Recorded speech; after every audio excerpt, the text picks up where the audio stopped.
ابتدا ہے رب الجلال کے بابرکت نام سے جو دلوں کے بید خوب جانتا ہے، دیکھتی آنکھوں سنتے کانوں بندہ ناچیز کا سلام پہنچے۔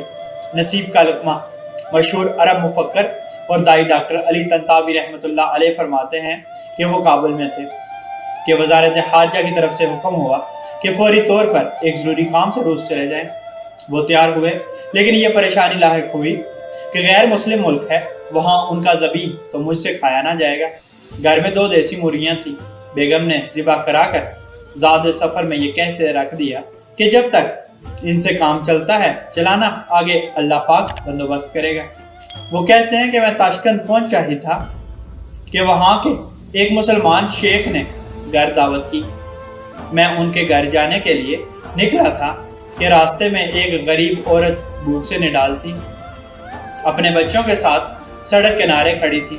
میں نے بے اختیار وہ دونوں مرغیاں انہیں پکڑا دی۔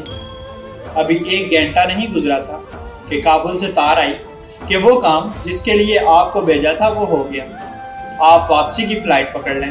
شیخ صادق مجیدی کہتے ہیں اس سفر کا مجھے کوئی اور مقصد سمجھ نہیں آیا سوائے اس بات کے کہ میرے گھر 2 مرغیاں تھیں جو 4000 کلومیٹر دور کسی غریب ماں اور بچوں کا رزق تھی۔ اللہ تعالیٰ نے مجھے اس کام کے لیے افغانستان سے تاشکند بھیج دیا کہ چل اس غریب اور اس کے بھوکے بچوں کو یہ رزق پہنچا۔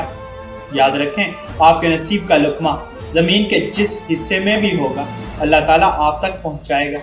اللہ پاک سمجھ کی توفیق عطا فرمائے، اللہ پاک آسانیاں حاصل اور تقسیم کرنے کا شرف عطا فرمائے، آمین۔ جزاک اللہ۔